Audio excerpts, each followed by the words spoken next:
day, everyone. Welcome to another episode of Leaders Podcast. Leaders Podcast gives me the unique opportunity to speak to some of the most influential investigation and security leaders from around the world. And today, I'm really honored to be joined by a good friend, a colleague, Alan Cardoza, who's been a licensed private investigator for more than 45 years. Alan is based in California, and he's worked on numerous cases all over the world, has a special expertise in child abduction, location, and youth type investigation cases. He's also a host of Answers Network, which is a radio show based out in California. Alan, welcome. Please, can you maybe cover some of the gaps I've missed in my introduction? Well, Mike, first, thanks for having me. It's an honor to be here. I was excited when I learned that you were setting up a show that focused on leaders. I think it's one of the most important things we can do, starting with our young people. If we can help teach people be better leaders, we're going to make a difference across the board. So thank you for having a show like this. You mentioned about working with adolescents, locating teens, and the parental abduction cases. Many times people will go, but how did you get started? I mean, what did you, especially if I'm talking with young people, they go, how do we start something like this? How does somebody that's young get involved in this? And generally I'll go into the part about having a passion, finding something that you like. And even though I was raised in the construction industry with my family, I saw myself as somebody who was curious, somebody who wanted to find the answers to everything. In fact, without going too far, I did some investigations while in high school that involved teachers, just because it gave me a little leverage. But the part in regards to working with the teens was the part that really touched my heart the most. I know that, and I don't know if you're even aware of it, but my first job as an apprentice investigator was with a WAD member at the time, Walt Swanitzer. And at that time, I was a 19-year-old college student, but I looked 15. Right. And it was something that just evolved after one of the first runaway cases that I had worked. So you were a young age at 19 working a runaway case. How does that work, actually, being that young doing cases like that? Well, one of the things that Walt said at one time was, I'm going to assign you to locating these snot-nosed kids because you look like them. So you'd be an unsuspected investigator, right? Exactly. It's one of those things to where it's like, I think he meant it as a compliment, but I didn't take it that way at the time. So you were 19, you're working for an agency, trying to locate runaways and work undercover, more or less, right? Yes. And that was your first exposure into the world of investigating? Yes. It was the area that Walt thought I would be best in, and he was getting those kind of cases. But the one case that made the biggest impression on me, which also is highlighted in the book Fight for Your Dreams, is when I was assigned to find a girl, and I believe she was 15. And as I followed her friends and things like that to try to find her, her friends started going to a party. And I went, this is probably where she'll show up. So I set up surveillance, got my binoculars out, and I'm sitting down the street and I'm watching. And it appears as though, the dads are dropping off their daughters and, they're going into the party. And then, later on, the dads are picking some of them up and they're leaving. And, and I'm looking, trying to focusing so much on the girl that I have a picture of in the car. And all of a sudden I see her and I go, I think that's her. And she's coming out and it looks like she's been picked up by her father. And so I go, well, I guess when the mother assigned this case to us, they were a divorced family. I had asked about the father to see if maybe she had just run away to go live with him. And the mother said, no, they have no relationship at all. He's a dirtbag and so on. And I thought, well, this is just another example of divorced parents that don't really know each other very well. Mm-mm. So I followed them, and they went back to a trailer park. So I parked my car, and I got out, and I creeped up to look in a window to get a closer look. Sorry, this one's a little tough. He was having sex with her. Oh, geez. And I was now close enough to see that it wasn't her. But Right. I still realized that this was not what I thought it was. I left. I went to a payphone. For those of you watching, we have to explain what a payphone is. Anyway, went back to a payphone, called Walt, the owner of the company, who Right. said call law enforcement, which I did. Yep. And they came out and met me at a little convenience store. We talked about, what I had observed, and they went in to make a bust at not just where the trailer park was, but they also went to that house where the party was. And I was told afterwards that it was a human trafficking ring. Oh, geez. And that was the time in which it hit me. This is what I see myself doing as a detective. So you worked that case alone in the field, Alan? Yes. Wow. To be exposed to that. Well, Okay. and it's so funny that you say that, because today we wouldn't think about that. Yeah.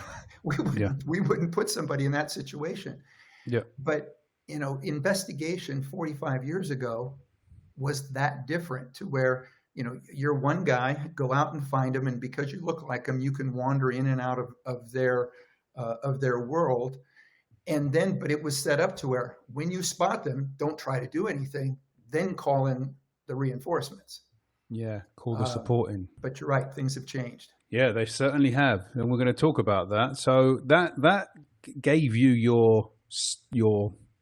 your intrigue, the why Yes. you done what you did, and now we will move on to the how, right? So you started there, and then you moved into a more state level type human trafficking, and then international type human trafficking. Talk about the progress. Talk about how you found your niche, found your expertise, and developed your skill. Well, that's a great point, because at that point, my world was runaways in Southern California that might be getting exploited by gangs and using them in human trafficking. Once I went out on my own, I joined the World Association of Detectives. And once I did that, the world opened up, because now I was being asked to get involved in cases that were all over the world. And it changed drastically the trajectory of where my business went, where my passions were. And fortunately, as a single guy at that time, it was something that I could do, and something that my passion continued to push me in that direction. So you were able to provide the same services you were doing in Southern California throughout California on a global level, just because you joined an association? How does that work? Absolutely. I wouldn't have gotten the referrals. And in many cases, it would work in both directions. I mean, one of the early ones that I got was someone who is no longer with us, but I know that you knew him, which was Sumio Hiroshima. Mm-hmm. And he contacted me and said that they had a case where they believe that a Japanese girl had gone to Los Angeles, had visited Hollywood, and wanted to walk the Hollywood Walk of Fame and all of this, and disappeared. And so from that standpoint, my job at that point was to go up to Hollywood, and we eventually located her. But what had happened is that she had gotten to Hollywood. She was excited over all of this. A man, an older man, approached her and said, "You're beautiful. I'm a model. I'm a talent scout for models, and you would be perfect for this." And got her to go with him. And Right. that's where she ended up being sucked into a horrible exploitive situation where they took her passport. They led her to believe that she was not only that she was in danger, but that her family would be in danger if she even thought of running. One example of something that she told me was she said that she was in a house, and the question that law enforcement kept asking her, well, why didn't you just run away? And she said, because I saw him go outside and talk to police. And because he had talked to police, I thought if I went to police, I don't know if I would get the right ones, or would they be somebody that would tell him and I would get punished some more. Wow. So it's real organized crime then, Absolutely. right? Why do you think these people commit these types of crimes, Alan? This is where even my background in psychology can't explain it. There's so many things involved here. The bottom line is greed, and actually it kind of leads me into another case. This is a case in which I worked with someone else who you know, which was with Logan Clark, and we were hired by a production company looking for a particular runaway who we believe had been brought into a human trafficking situation. And Logan was placed undercover.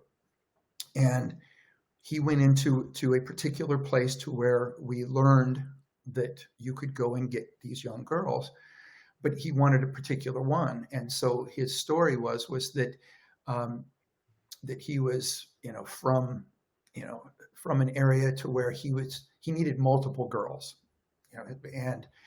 and so they put him in a van to take him out where they had more girls. And while he was in the van, he was wired, and so I could hear everything. So I'm in another van. I'm sitting next to a producer, and the guy that he's in there with says to him, "So, how'd you get in this?"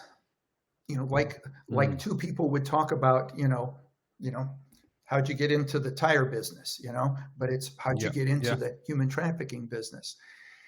And Crazy. So Logan makes up a story and says something, and then says, "How about you?" And the guy says, well, he goes, "I used to sell cocaine." Oh, wow. He said, "But I realized I can sell a gram of cocaine once, but I can sell a woman over and over again." And I'm in another van, and the producer told me that I said this. I'm hearing this, and I said, "Don't do it. Don't do it." And she didn't know what that meant. I didn't, and I didn't even remember saying it. After the case, after Logan was back and so on and so forth, we did a debrief, and we're all sitting around talking, and Logan is telling the story. And as he's saying it, he said, "It took every ounce of energy to not reach over and snap his neck." And the producer looked at me and she goes, "That's what you meant." But Logan couldn't hear me. In other words, I was not, there was no audio coming my way. She said, "You knew exactly what he was thinking." I said, "Because I was thinking it too, but I wasn't there." Yeah. So I bet a lot of people are thinking this. Do governments not get involved here? Can governments help? Can the authorities help? How is a private team of specialists like yourselves tackling cases on this level? Is there any other support or any other route that trafficked victims or suspected trafficked victims can pursue? Well, fortunately, there is. There is now. Right. 45 years ago, there were runaway cases that I would work, and I would then call law enforcement and I would say, "I need your assistance. They're in this hotel room, or they're here, or they're there." And they would look at me and smirk, and go, "Yeah, right. Yeah, you just want us to go in there and do your job."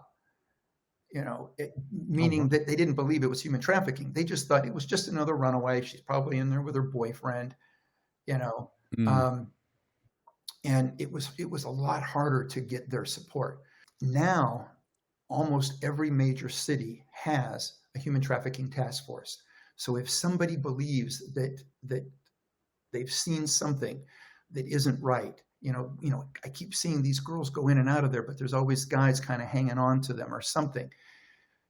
If you call, the local law enforcement, you can ask for the human trafficking task force, and there will be somebody that understands. They're going to listen, and you should be able to get help. Now, are there still situations for the private sector? Absolutely. And that's usually more when it is just one person that's run away, and we're looking for that one person. We don't know that it's a ring, but we know that they may be being held against their will. So it's now something that we work together with. There's been many situations in which we've worked a case, we've figured out where they are, and I will say to law enforcement, and I'll go, look, here's the situation. I know because I just had somebody undercover. There are 8 girls inside that place. I go, here's a picture of the one I want. Okay, when you got, and here's my document signed by the parent or signed by the judge or whoever it is that has custody.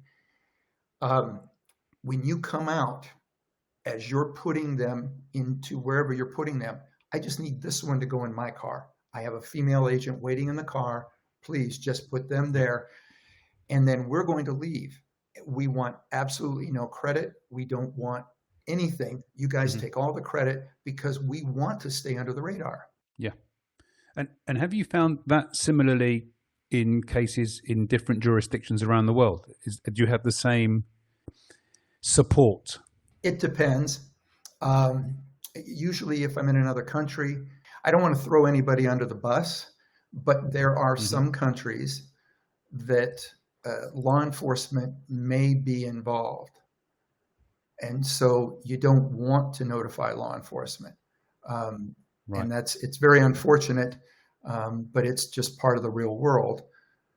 So there have been some countries that we've gone into, and we will deal with someone at a high enough level that will tell us, we're suspect of local law enforcement as well. And I might add, for those people that think that America is above that, that's not the case.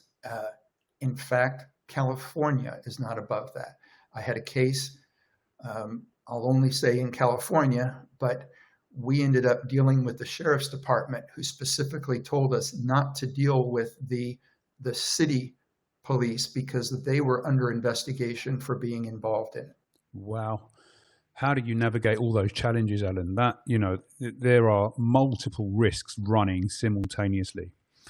Is there a pattern talking about this in terms of trafficking, location, and then abduction? Is there any type of correlation between a pattern? How demographically, or where would, or could it be anyone that's trafficked? I mean, is there some? Give me an idea, because you've seen so many cases over such a long period of time. Well, there's a lot of patterns. One pattern, because I was recently speaking with a group that talked about this, is in the United States there are a lot of places that house those that are wards of the court. What happens is that when they're 18, they age out. And one of the problems is that the exploiters in these situations, they know that. They will actually hang out at places that they know are going to be sending these people out.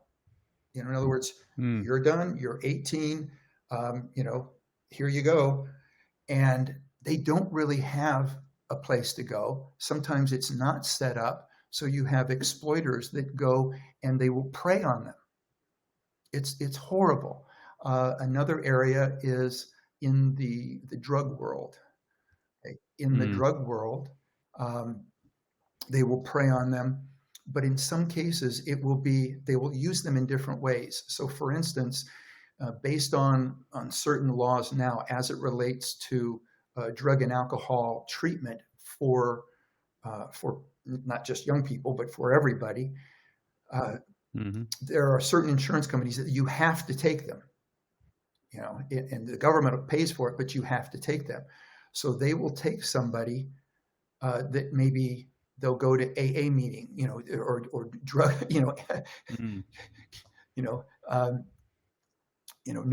meetings, meetings where you're trying to get off drugs, and they'll meet people there and hang out with them, get them back on drugs, and then say, okay, look, I can take you over to a rehab place that I know. They're going to house you. They're going to feed you. They're going to take care of you, and insurance is going to pay for it. Well, what you find out is that person who got them back on drugs and took them there is getting a kickback, because that rehab program is billing the government, say $10,000 a month to take that person. So they're paying this person $2,000 to $3,000 a head for bringing them.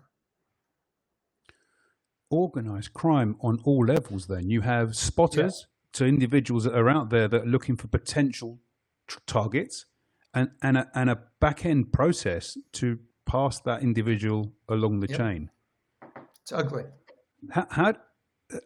Incredible. How are there any ways? Can you offer any advice in terms of trying to break that cycle? Are there any, to maybe parents or to other individuals? I mean, what being living and breathing it as you've done, what type of, and I think this is quite important to get across, is what type of bits of nuggets of advice could you put to break this chain? Well, the best thing that I can tell parents, as you're raising children, be it children, teens, or tweens, listen and communicate.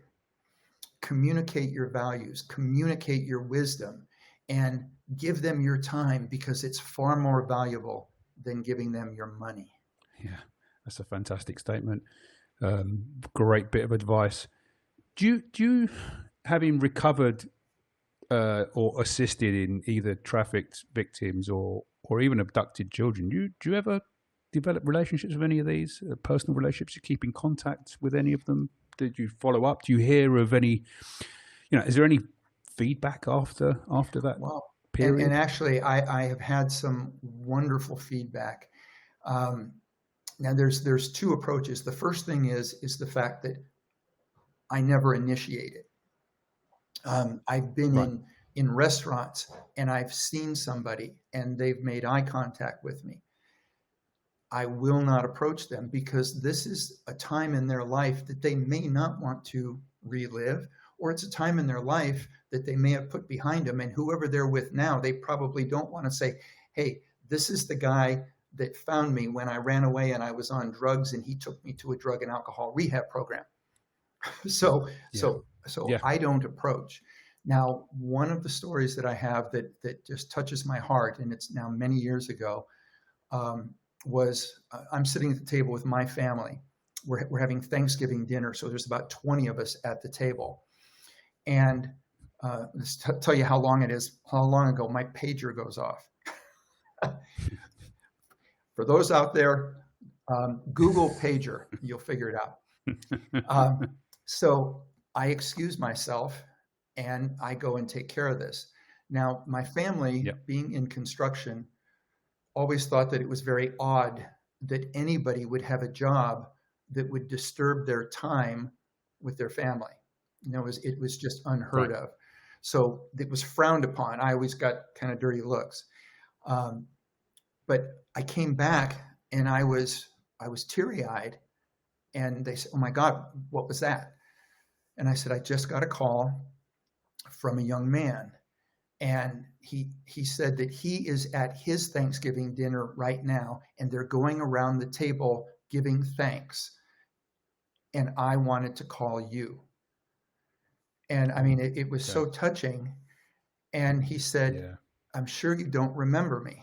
And I said, "Actually, it had been 13 years. I said, "Actually, I remember you quite vividly, because there were very few who I had to locate and return 3 times. So I had originally located him and put him in a local psychiatric facility, and he ran away from the psychiatric facility. And then I located him, and then he went to a boarding school, and then he ran away. And then I located him again. What he said was the reason he wanted to give thanks, and he said he wanted to do it to me and to his local doctor, of which he asked me for the phone number for. He said, if it weren't for you and your diligence, he said, I would either be dead or in jail. He goes, instead, he goes, I'm now 26 years old. I'm married. I have a good job, and I'm here with my wife, and our first child is on the way. Oh, fantastic. What a lovely story. Yeah. So, Alan, let's come into the present time now. We've discussed your fascinating career in terms of recovery and abduction and human trafficking. You joined Conflict International, right, yes, over the last couple of years. Why? With your career, your extended career, where are you now, and what's your vision for the future? Well, the why for me was really easy. Over the years, while I was still very active, I advised clients needing investigative, if they needed investigation work done in various locations outside the U.S., I would just tell them to contact Conflict International. And in every case, the next time I acted with them, they thanked me. They just said, oh my God, that was so great. And the combination of that, and I know that you're sitting here, but I would say it in any way, but the ethical standards that I saw in you, at least twice a year, at the WAD conferences and such, made it very easy for me to do it. And I was so busy at the time that, I wasn't trying to open up an office somewhere else. I wasn't, trying to do anything other than I have enough work right now. I have everything that I can do. I just want to make sure that they're handled properly. And so when it came time to start slowing down, when I wanted to start focusing more in a naturopathic medicine area and things like that, I thought, well, maybe it's just time to retire, but I still want to do a few things. And so, I talked with you, and I don't know if you remember this, but I think the first time I mentioned that I was thinking about retirement, I think you said, you can't do that. And I think my answer was, I know I don't always act like an adult, but I think as an adult, I think I am allowed to do this. And then you said, no, that's not what I mean. I think you said, you might want to consider, consulting with us or getting involved with us. And then sometime later on, I decided to jump at that. So anyway, that would be a long answer to a short question. Thanks for that. I've got two small points I want to pick up on. One is September, first week of September, the WAD is reaching its centennial event, which is 100 years. It's the largest and oldest association of its kind in the world. It's the first time a global association is going to reach 100 years. What does that mean to you, Alan? Well, it means a lot because of how I feel about the association. I've been involved in a variety of associations, be it in the investigation field or in the adolescent services, in drug and alcohol rehab. There's associations for all of these things. The one constant for me has been WAD because it's part of my family. I mentioned earlier of the idea of retiring. I don't know any other place in the world where you could say, I can now go anywhere in the world and I could do it just as a retiree, and I'm going to have friends there. Or as an investigator, I can get a case anywhere in the world, and I can contact somebody, and I can feel confident that it's going to be done right. An example of that recently was a friend of mine who owns a nonprofit organization that was going to shoot a film in Pakistan. And actually, this is a little longer ago than I can think this is. But anyway, they asked, and they said, we need to shoot some stuff in Pakistan. We're concerned in regards to the safety of our people. What do we do? And I connected them with someone that who unfortunately is no longer with us. They again contacted me afterwards and said, "Oh my God, we have never felt so safe." In fact, one of their quotes was, "We felt safer in Karachi, Pakistan than we do when we're shooting a piece in downtown Los Angeles." There you go. So yeah, that's the power of the network, absolutely. Right? So last question. We've run over a bit of time, but it's been fascinating speaking to you, Alan. So I'm going to keep this going. Leadership positions. You were president of the World Association of Detectives. You've had other senior leadership positions over your career. You must have learned a thing or two. Okay.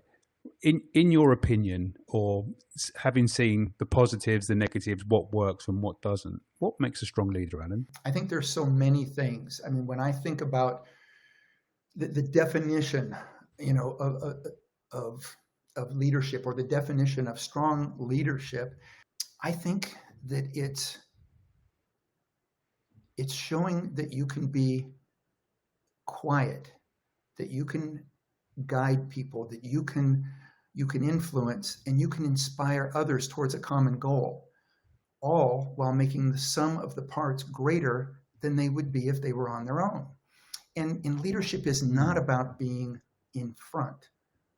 It's about bringing others forward. It's about listening deeply. It's about understanding people's potential and creating an environment where each individual can contribute meaningfully. And I believe that the best leaders are those who make a positive difference in the world without needing to be the center of attention. They create movement, not moments. They create lasting change, not just fleeting recognition.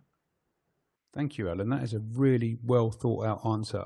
One line that stood out for me, and I want to repeat this: leadership is not about being in front. It's about bringing others forward. Alan Cardoza, it's been a pleasure speaking to you today. If anyone wants to contact Alan direct, his details are coming up on the screen now. And also the link for the World Association of Detectives Centennial event is coming up on the screen now. Thank you very much. You'll be listening to Leaders Podcast.